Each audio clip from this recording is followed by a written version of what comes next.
Continuando. Então, aqui está dizendo que o plano de Deus... Bom, lembra que eu estou no comentário inicial da Torá Mordecai, é aquela em espanhol. Então, aqui está dizendo, no início de Bamidbar, que o plano que Deus havia concebido para esta geração era o caminho para o rio, para cruzá-lo e assentar-se na terra da promissão, ou seja, a terra prometida. Porém, parece ser que a geração de adultos que havia saído do Egito, nas palavras do salmista, era uma geração que não havia se preparado, ou seja, não havia preparado sua mente e seus sentimentos para colocá-los, eles se colocarem ao serviço da obediência a Deus. Isso aqui é o Salmo 78, verso 8. Em sentido geral, agora é eu que estou falando, não estou lendo aqui não. Em sentido geral, mente, quando está falando que não preparou a sua mente, você tem que fazer relação não com o conceito de mente que nós conhecemos hoje. Aqui está no conceito de mente no sentido judaico, lembrando que mente faz relação àquela parte intelectual. Esse intelectual não é essa parte intelectual que a gente conhece sobre intelecto da mente, intelecto humano, raciocínio. Não, está fazendo menção àquela estrutura da nossa alma original, tá? E que este aspecto do intelecto, ele está num plano mais alto, mais conectado com o lado Neshama do que propriamente com o Ruach, que está nas emoções. Por que eu estou falando assim? Porque durante muitos anos a gente explicou aquele conceito evangélico cristão de espírito, alma, corpo. Então a gente relacionou o espírito como uma forma, um espírito, ou seja, sem forma, fazendo menção com aquilo que nós tínhamos de conectividade com Deus, em relação àquilo que se tem conectividade, a gente chamava alma, a gente chamava como o processo emocional do homem, e corpo como corpo físico.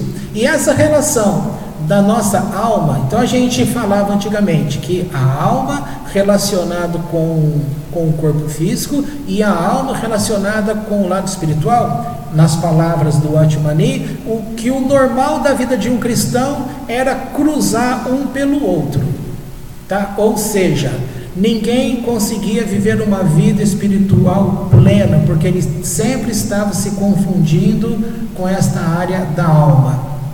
Isso é um conceito que vem do livro O Homem Espiritual, volume 1, 2, 3, que ainda são conceitos avançados para os tempos atuais, em se tratando de ensino evangélico, e é coisa que o povo evangélico não aprendeu até hoje. É uma doutrina evangélica para evangélicos que eles não aprenderam até hoje, ainda é muito pouco estudado, embora esse livro vem de 1927, tá? Agora, o conceito judaico, ele vai muito além dessas coisas, porque o conceito de alma, a gente dividia lá falando espírito, alma, corpo.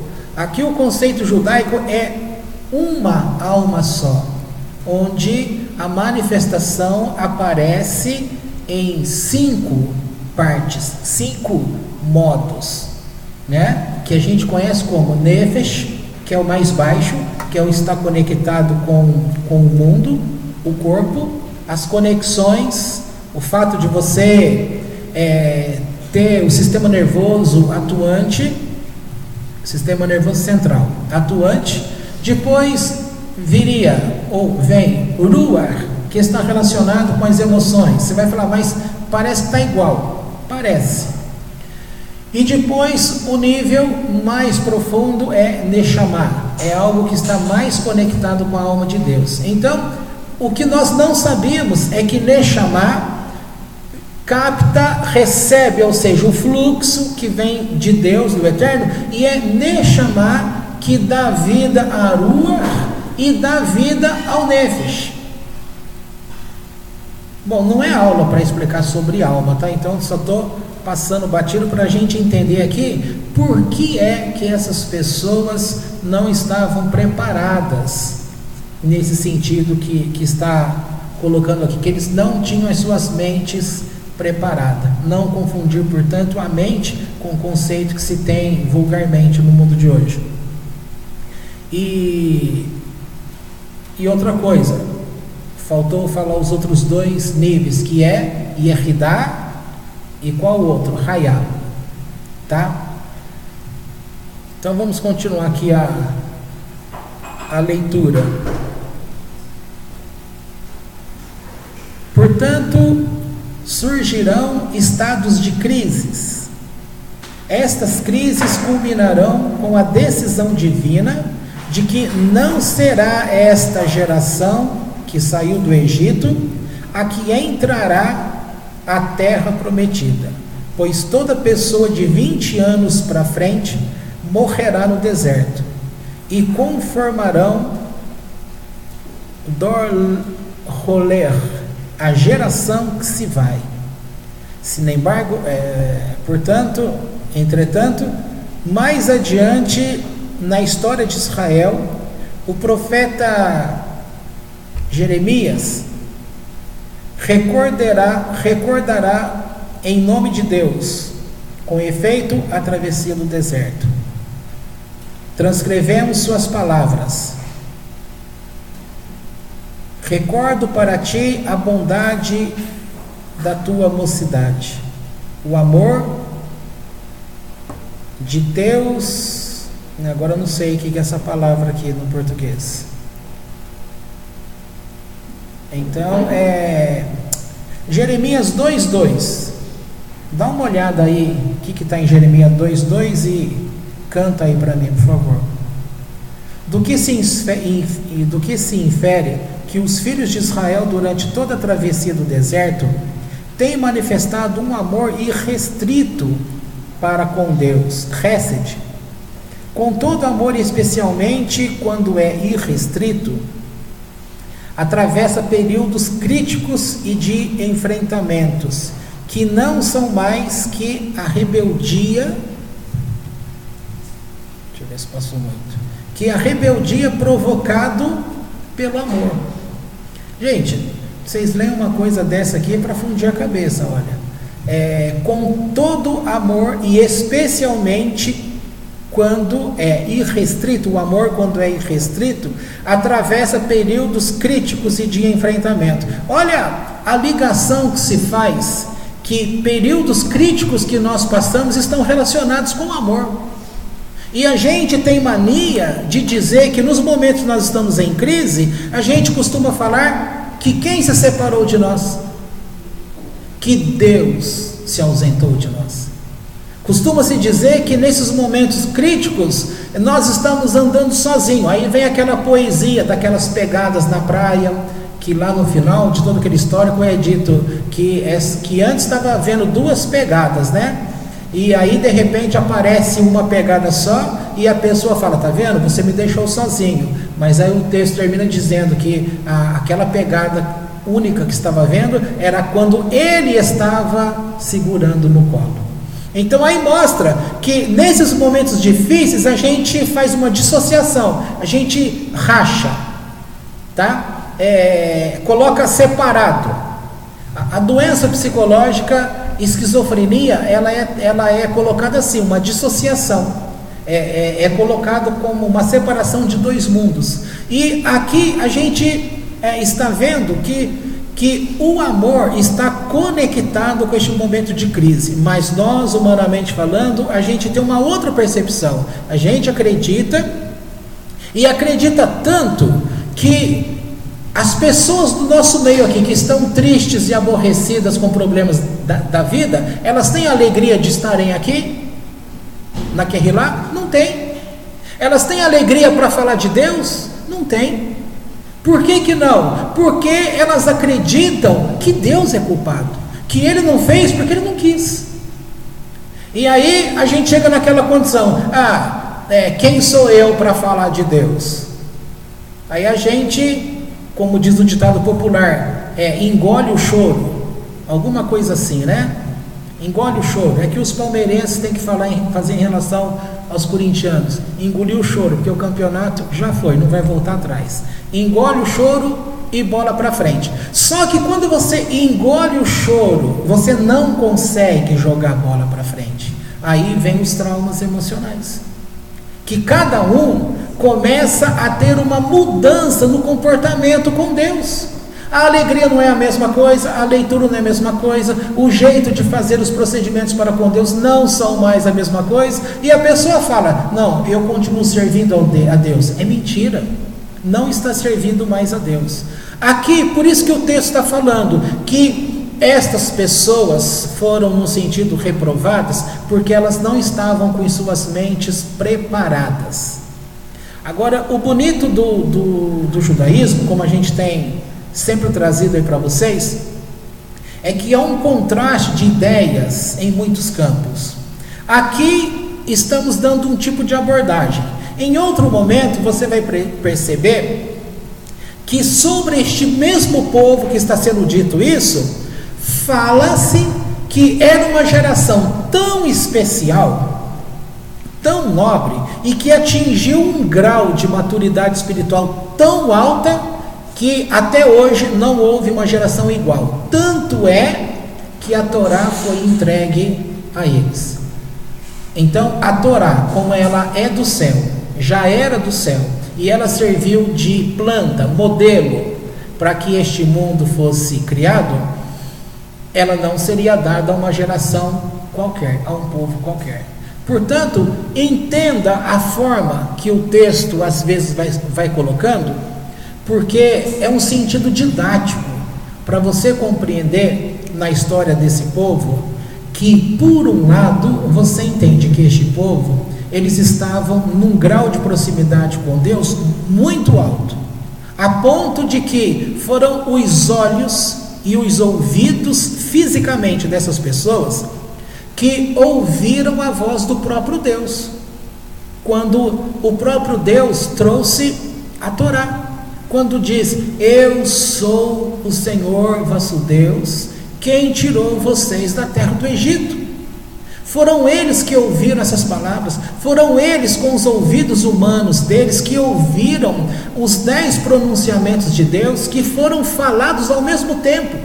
Como que uma pessoa, entre aspas, Deus não é uma pessoa, mas fala assim, como que a nossa semelhança, uma pessoa iria falar ao mesmo tempo os 10 ditos, as 10, não é nem 10 palavras, aquilo que você conhece como 10 mandamentos, imagina falar aquilo ao mesmo tempo. Às vezes quando dá pane ali no nosso áudio em computador, ou no seu smartphone, sei lá, às vezes quando corre alguma coisa e as palavras se amontoam, o que a gente entende? Nada. Ou quando você está vendo um programa, né, como estava transmitindo o casamento da não é princesa, né? Duquesa.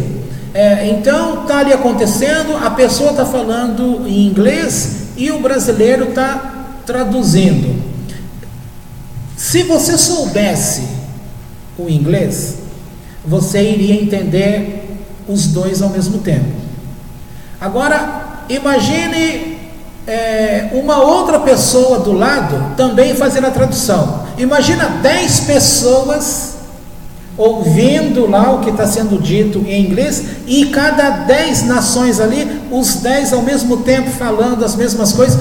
Será que você iria entender? Partindo do ponto que você soubesse essas 10 línguas, tá?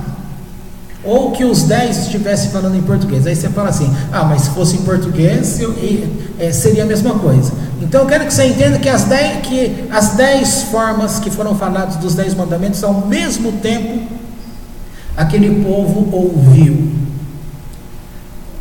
Por que eu estou dizendo isso?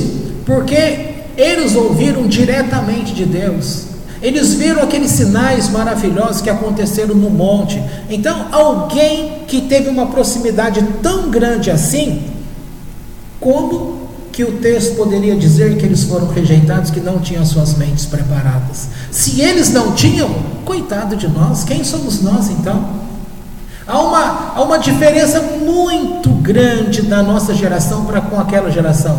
Na época de estudos evangélicos, lá da minha classe, na época, sempre foi dito que o mundo estava decaindo, né? De uns anos para cá, começaram a dizer que a geração dos evangélicos, eles começaram a chamar profetas da última hora, né? E tem rabinos aí que vai tentar entender essa situação que os evangélicos falam. Eles dizem, de onde eles tiraram isso? Não existe essa questão, não existe nenhuma profecia que fala sobre profetas da última hora. Eu conheci pessoa que permitiu que colocasse esse ensino na cabeça do filho dela, dizendo que ele era um dos profetas da última hora. Então a pessoa vai crescendo, desenvolvendo dentro do meio cristão como sendo alguém diferenciado, e a igreja só batendo e só levando crise, mais crise, mais crise. Quem que aguenta? Voltando aqui, então aqui está dizendo que nessa questão do amor, é justamente nessa fase,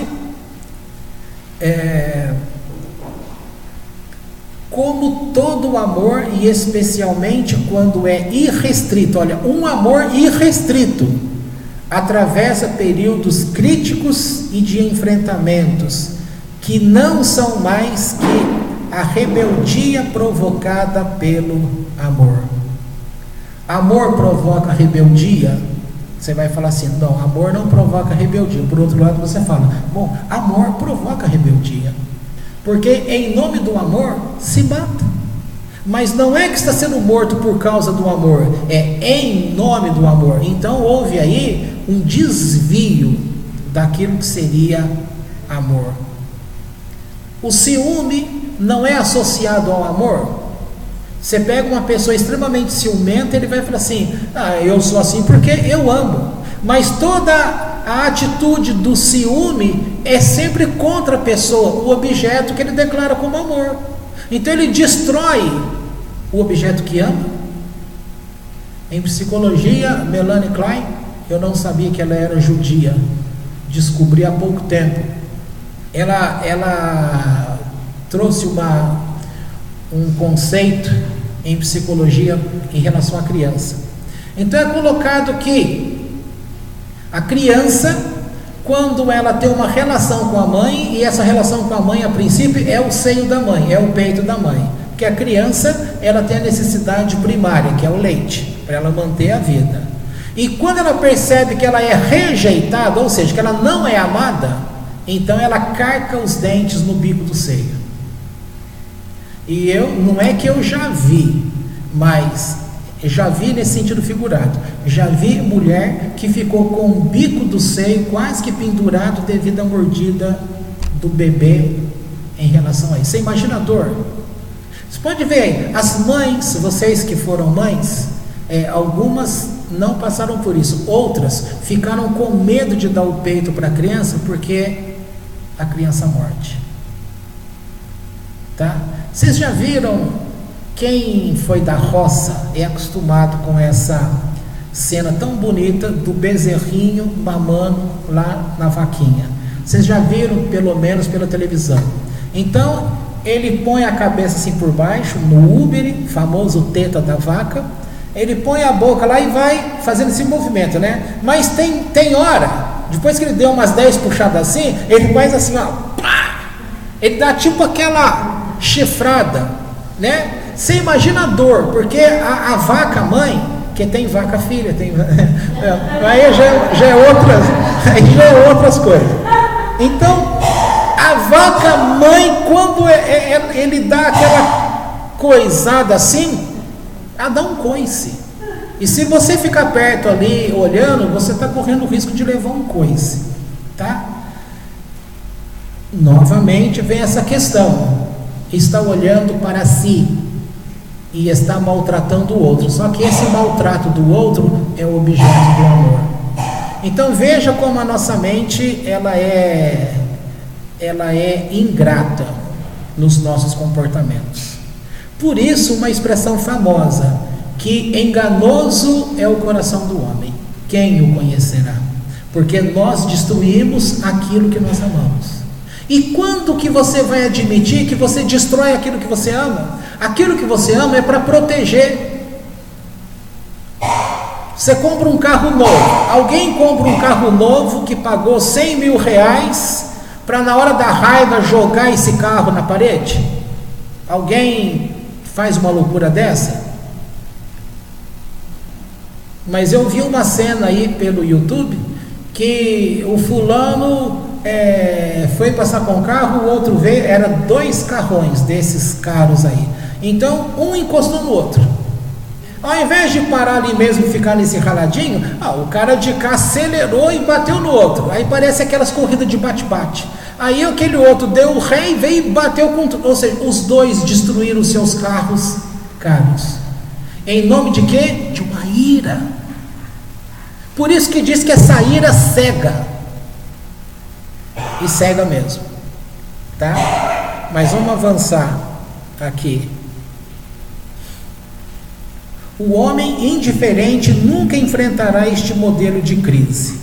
O homem identificado conhecerá que é a identificação crítica, porém não esqueçamos que tudo inclui a parte. E o todo histórico tem sido que o povo de Israel chegará à terra prometida, se assentará nela e forjará seu destino nacional.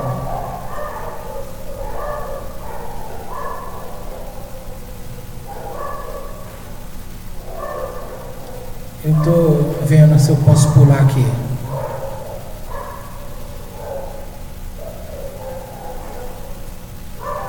Aí diz que os últimos capítulos deste livro retratarão o início do processo que culminará com o assentamento do povo de Israel na terra prometida. A partir do capítulo 31, veremos as tribos de Israel conquistam as terras habitadas por Sihon, rei de Emori, e Og, rei de Bashan.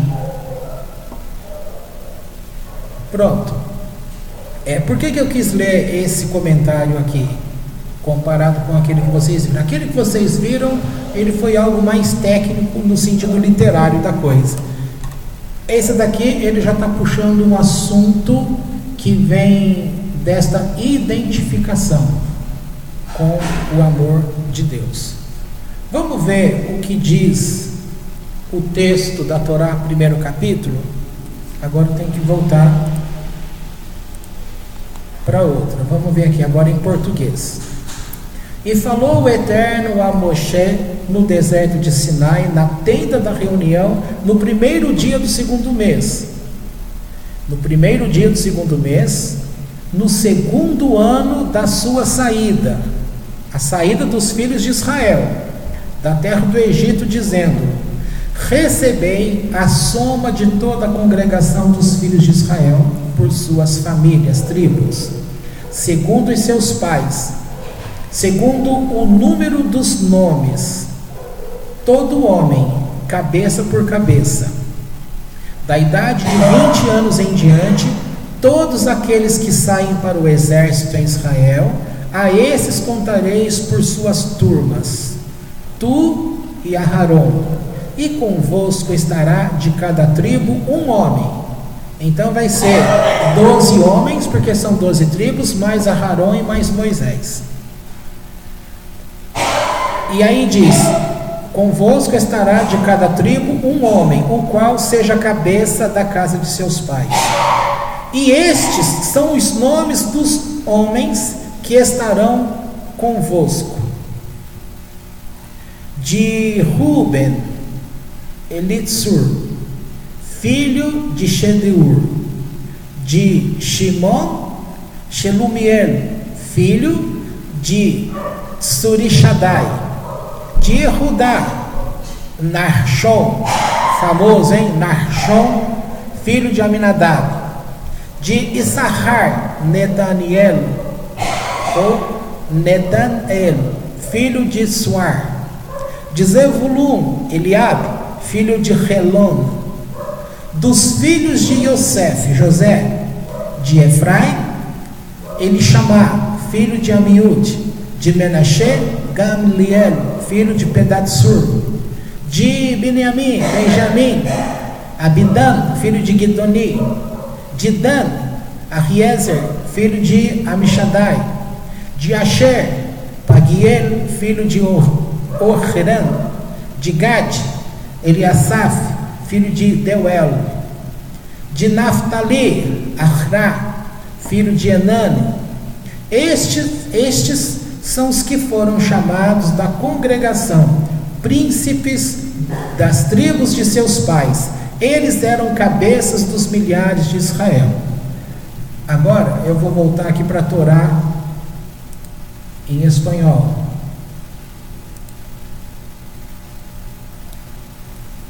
Lá no comentário desse comentário, as notas, então diz assim: isto nos faz saber que não ascendeu Moisés, ou seja, que Moisés não subiu mais ao Monte Sinai depois que a divindade se fez presente na tenda da reunião. Esse é um comentário de Ben Ezra. Esta mesma opinião é expressada também pelos comentaristas Rashban, Rambam, Resekuni e Abravanel. Em outra ordem de coisas, depois de uma severa investigação, chega a descobrir que a palavra Shamai, céus, não figura nenhuma só vez no livro de Números. Olha que interessante, não vai aparecer a palavra céus, Shamai. Isso está dizendo que não quer dizer isto, a indicação alegórica que a revelação de Deus a Moisés, como ocorreu no Sinai, não voltará a repetir-se. Está dizendo que não é para ficar com essa ideia, que em efeito o povo de Israel interferisse e interrompesse esta revelação por sua conduta ante a Deus. Agora eu vou pular aqui para a gente ver a parte dos nomes desses. A Torá em português aí, vai na nota de rodapé, vê se aparece a tradução de cada nome. Aparece?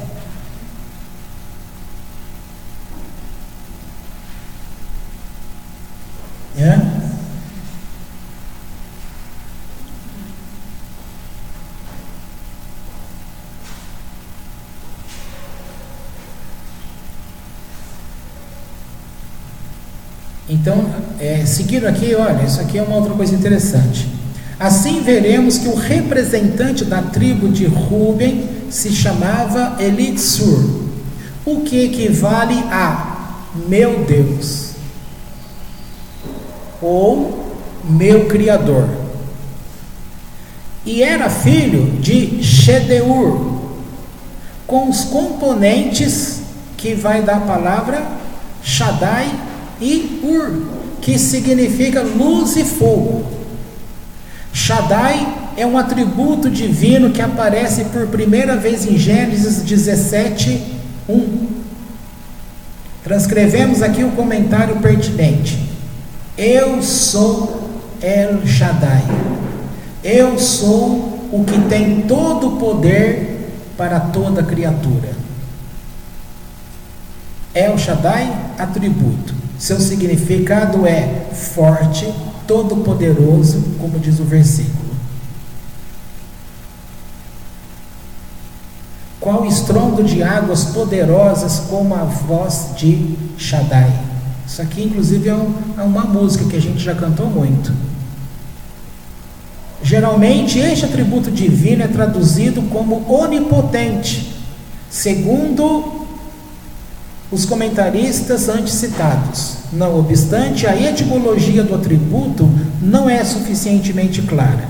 Por isso, nossa versão transcreve no idioma original.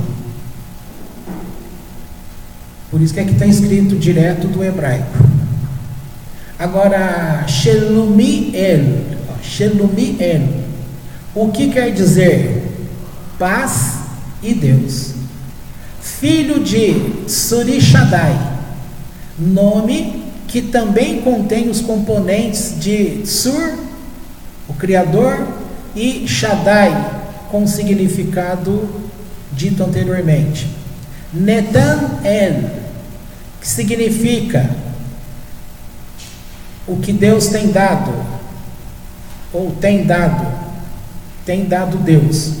Possivelmente, Matatiahu, nome que figura na literatura rabínica, está baseado, inspirado no nome Notan El, já que o significado de ambos é similar. Eliav contém os componentes Deus e Pai. Bom, será que vocês estão pegando a ideia? A ideia aqui é assim.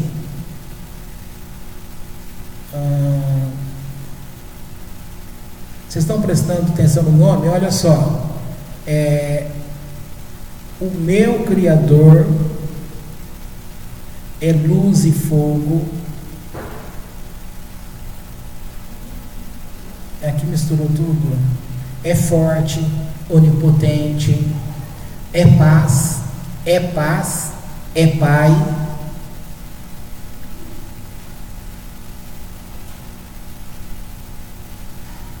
Deus tem nos dado, Deus é Pai. Eli Shammai, meu Deus tem ouvido. Olha, quando a gente fala, poxa, Deus tem ouvido a minha oração, você está num momento bom da tua vida, porque na hora que você está naquele período de crise, você muda a frase e fala, Deus não ouve a minha oração. Quem é que está em crise? Você ou Deus? Nenhum dos dois. O que acontece é que numa relação entre eu e Deus, por causa da vida que eu venho vivendo, sempre algo está passando diante dos meus olhos. E aí que vem a questão. Se você querer enxergar a Deus baseado naquilo que passa diante dos teus olhos, então você terá um comportamento para com Deus de acordo com aquilo que está diante dos teus olhos. Vamos lembrar, quando eu era criança lá em Barbacena, quer dizer, lá em Espírito Santo do Pinhal,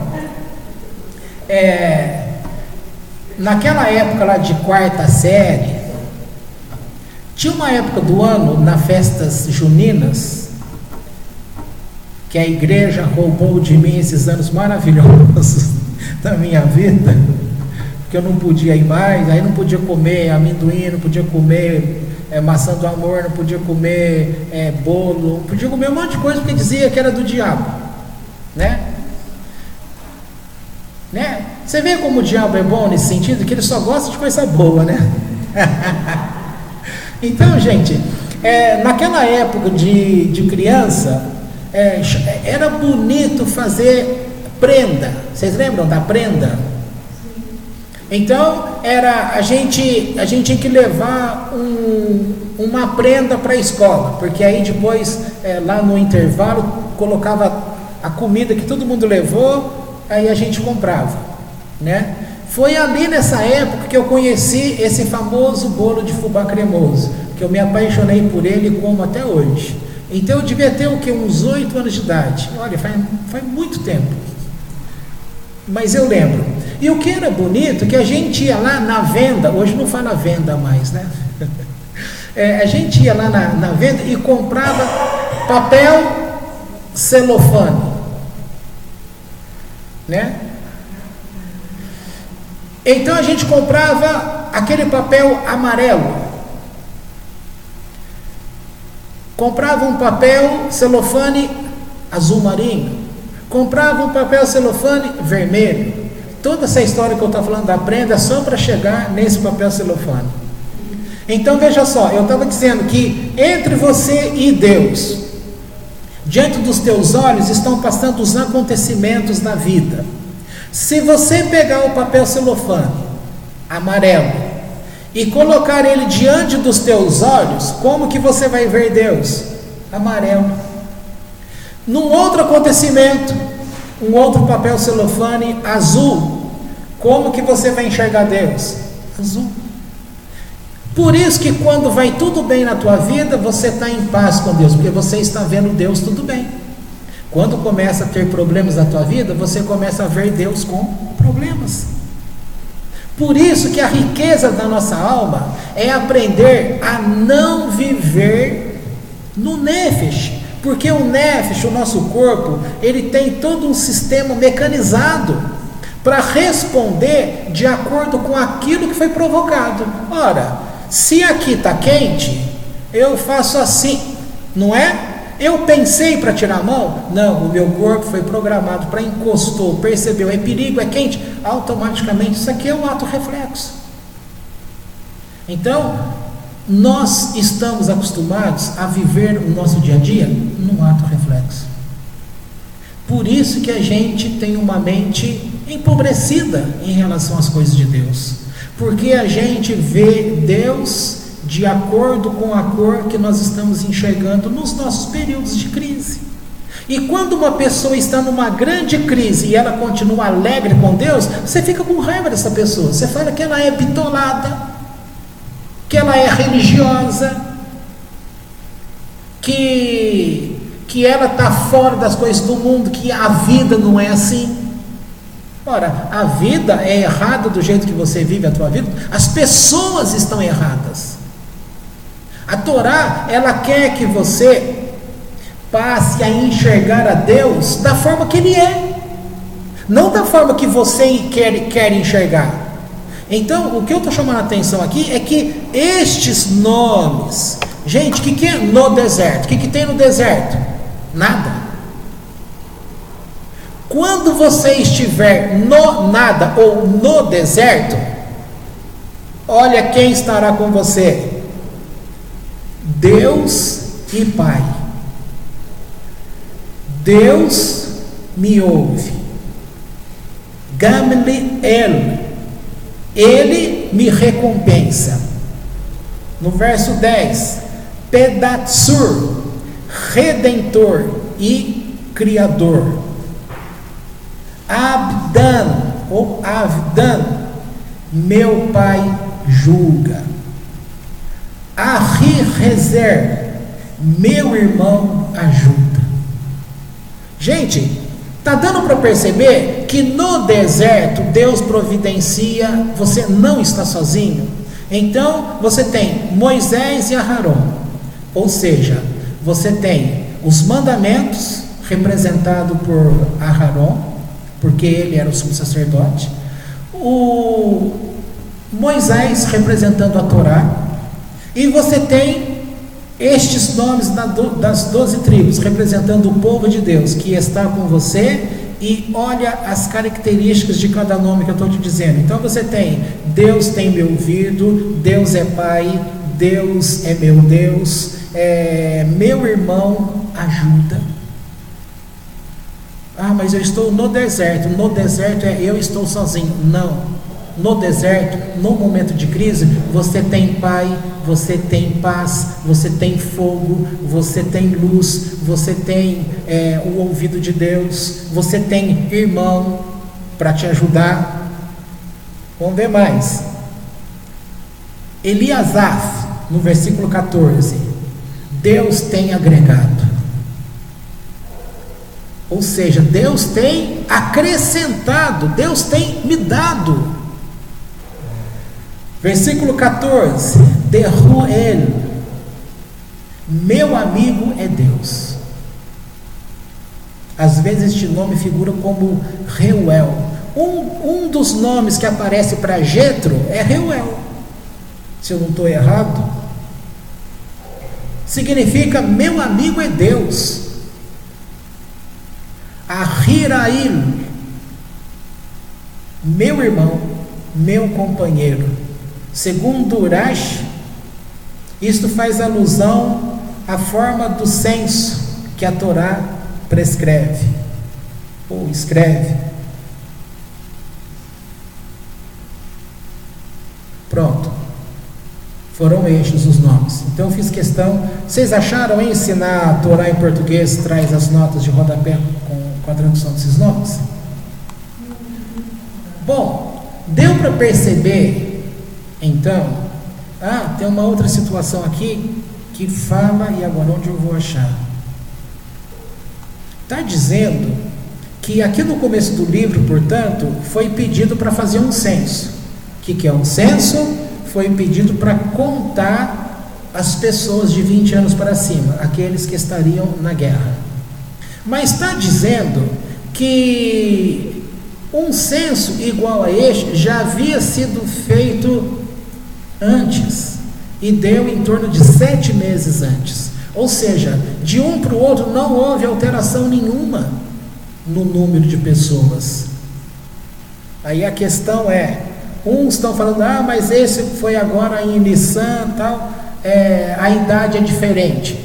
A idade não é diferente porque para a idade de pessoas é usado qual mês do ano? Tishré, que é passagem do ano. Não é? A gente não faz a passagem do ano civil em Tishré, Rosh Hashanah.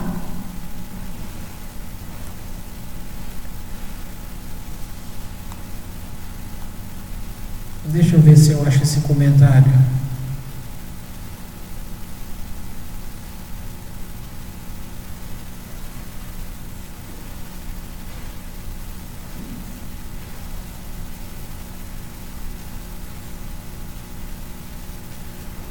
Agora aqui tá, eu não fiz anotação, vai ficar difícil achar. Mas a ideia que eu quis passar para vocês é bem essa.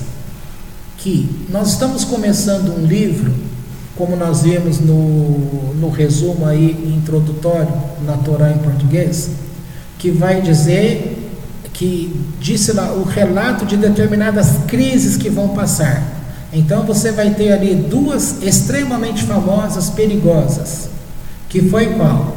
Bilam e Balac, e você vai ter a rebelião de Corá, quando a terra abre a boca e engole aquele povo. Você vai ter um momento, parece que disse aqui, que também vai aparecer um momento em que Miriam e o irmão Aharon se voltaram contra Moisés, tá? São momentos complicados, quando eles vão enviar também os espias a Canaã, que vem a palavra que Deus fala, envie para vocês, para mim não. Novamente fazendo menção que você tem que aprender a confiar naquilo que Deus já falou. Se Deus falou que a terra era uma terra que emana leite e mel, então para que querer mandar gente lá para constatar? Se você quer constatar, é porque você não confia, você não acredita.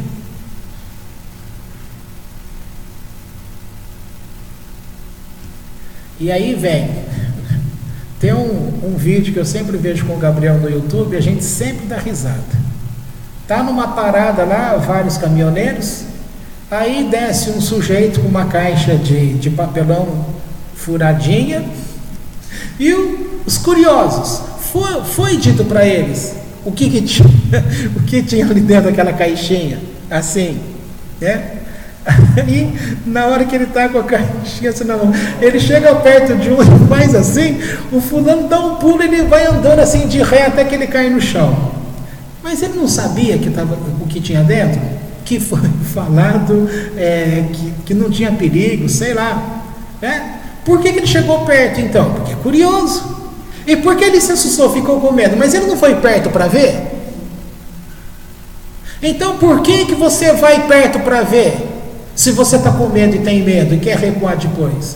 Por que a gente chega perto de situações que nós já sabemos que pode nos colocar em crise? Por que a gente vai lá e quer chegar perto? Ah, mas eu achei, você achou errado. Outra, gente, esse aqui foi criança levada que eu sei. Sabe, aquela plantinha que lembra um algodãozinho, é aquele cabo comprido, né? Comprido assim, e aquela bolinha, né? Branquinha. Gente, eu duvido que você, quando criança, não comeu um negócio daquele. Que sempre vinha a pessoa e falava, abre a boca, aí você enfia aquela coisa e a pessoa sai. Não é? Todo mundo conhece essa plantinha, todo mundo sabe desse negócio. Por que a gente cai num negócio desse?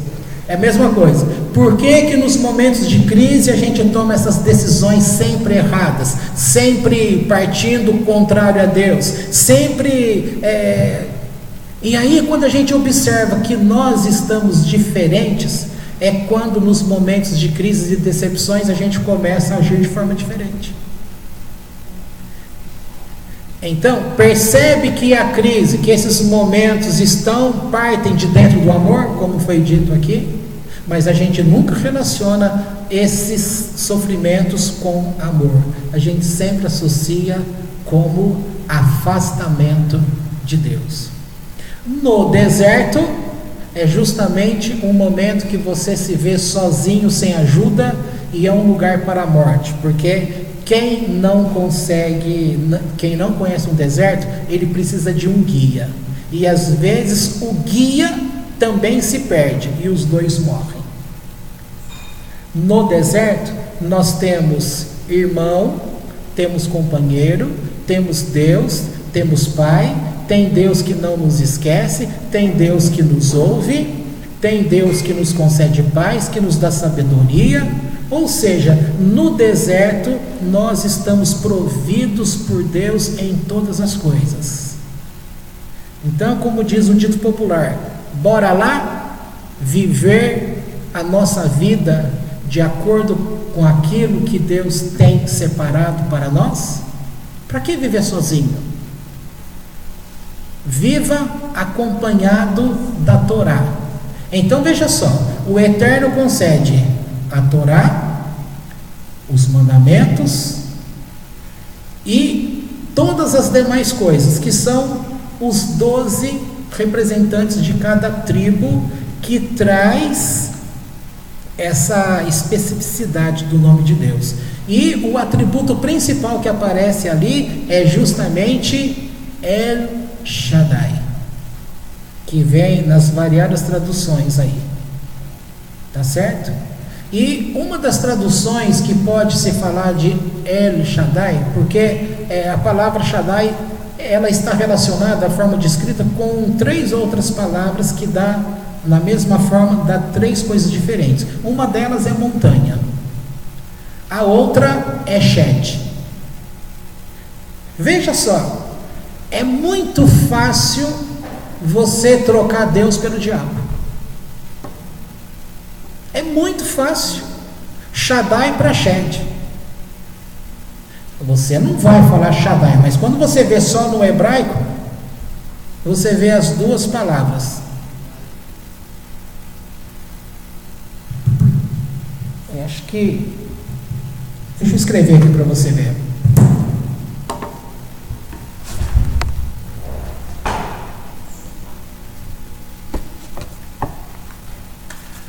Que hora é? Não está dando para eu ver daqui. 10 para meio-dia? Nossa, preciso ir embora, já deve estar pronto o almoço.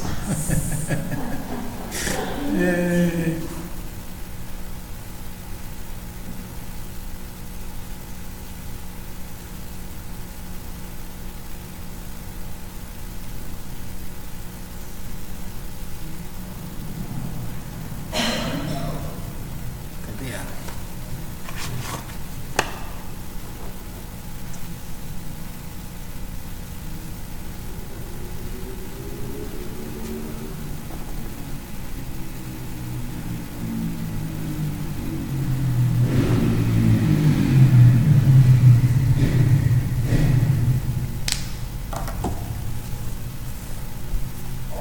Ó, tá vendo? Shaddai. Tá dando para ver, né? Shaddai.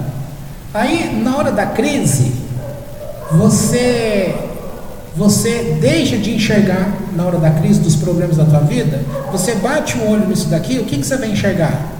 Só esses dois. Você não vai enxergar esse, que está pequenininho. E esse aqui faz toda a diferença, porque quando você tira esse daqui, isso aqui pode virar Shed. E Shed é demônio.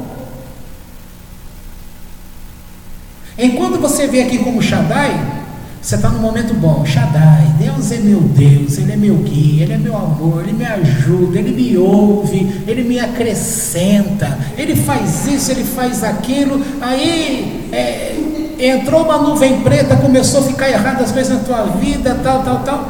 Em 2 momentos você fala que os demônios... Aí você começa a relatar aquele texto, poderes do inferno se aproximaram de mim. Pronto, porque nestes momentos você está fazendo a leitura de acordo com o acontecimento que está diante dos teus olhos. E o acontecimento diante dos teus olhos é aquele papel celofane que eu disse. Você começou a ver as coisas de acordo com aquilo que está vindo de dentro de você. E aí você não enxerga mais o que está escrito aqui. Você deixa de enxergar Deus porque você não enxerga esse pequenininho aqui, o Yud. E o Yud é justamente que marca a presença de Deus no nome impronunciável, que é Yud Re Vav Re. Então você tira de você, da tua visão. E quando você tira da tua visão o Yud, você transformou Deus em Shed. Mas ainda que você tenha tirado o Yud, e você tenha tirado o Dalet, e você tenha ficado apenas com o Shin, que é esse, essa letra Shin, ela é atribuída como a letra guardiã. Quando guarda a Torá naquela caixa de Torá, fica um Resh para fora.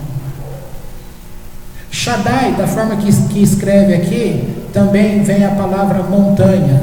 E a montanha, quando você vê de longe, ela lembra, aquelas voltas, ela lembra o seio da mulher.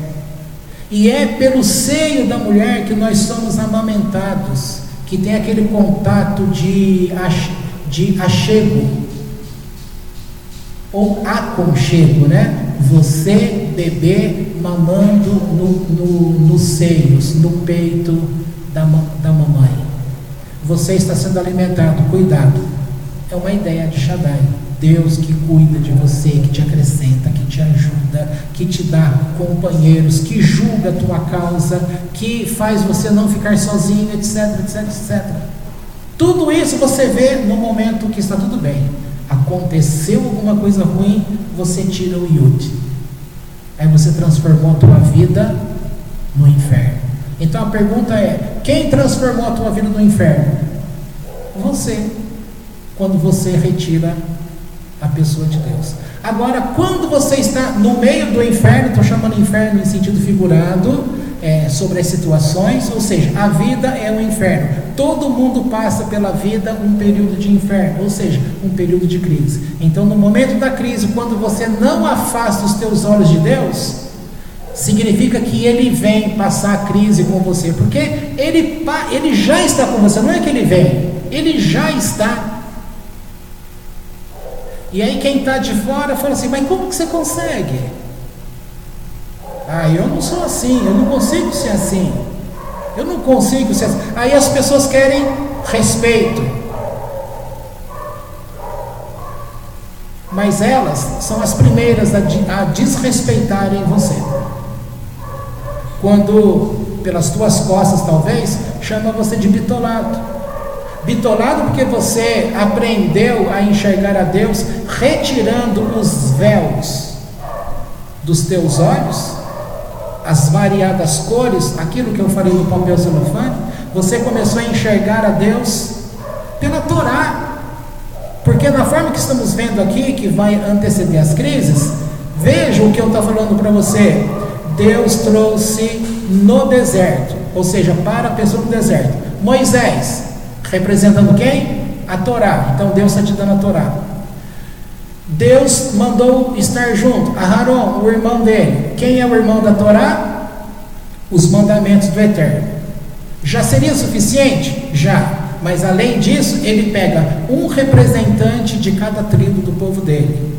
E cada um desses nomes tem um significado que vai clareando para você. Deus é fogo e luz, Deus é meu amigo, Deus julga a minha causa, Deus ouve, Deus me acrescenta, meu irmão me ajuda, meu irmão é meu companheiro. Ou seja, tudo está já ratificado para você passar pela vida, agora num sentido amplo. Aqui estava dizendo que o projeto de Deus é que desde a saída do Egito, eles atravessassem aquele caminho para chegar na terra do assentamento, na terra que é o destino deles. Onde é o nosso destino? Quando você para com a tua ira, porque você teve uma decepção no casamento, o casamento não era teu destino. No emprego, o emprego não era teu destino. Na maternidade, mas a maternidade não era teu destino. Na compra de bens ou na falta de bens, mas isso não era teu destino. Qual é o destino? A terra do assentamento. E qual é a terra do assentamento? É passar por esta vida para alcançar o Olam Rabá, para alcançar aquilo que chamamos de paraíso. Agora, para passar por esse deserto, você conta com a ajuda de Deus. É isso que nós vamos ver neste livro, no sentido figurado, em nossas vidas, para nos ajudar em momentos difíceis, continuar olhando para Deus como Shaddai. E justamente para terminar agora, prometo que eu estou terminando, foi dito aqui que no livro não se encontra a palavra Shaddai, que é céus. Não é interessante? Ou seja, aqui você não vai ver céus, mas você vai ter com você, sem aparecer o nome de céus, você vai ter toda a ajuda dos céus. Olha que interessante. E aí nós vamos falar como não se apaixonar por este Deus. Ele tira o nome céus, mas ele coloca todo o céu à tua disposição. Só que você tem que aprender. Você não vai enxergar a palavra céus escrita no livro, mas você vai ter que aprender a enxergar em todas as situações difíceis a ajuda que Deus concedeu a você. Tá certo? Então que Deus nos abençoe. Podemos parar aqui.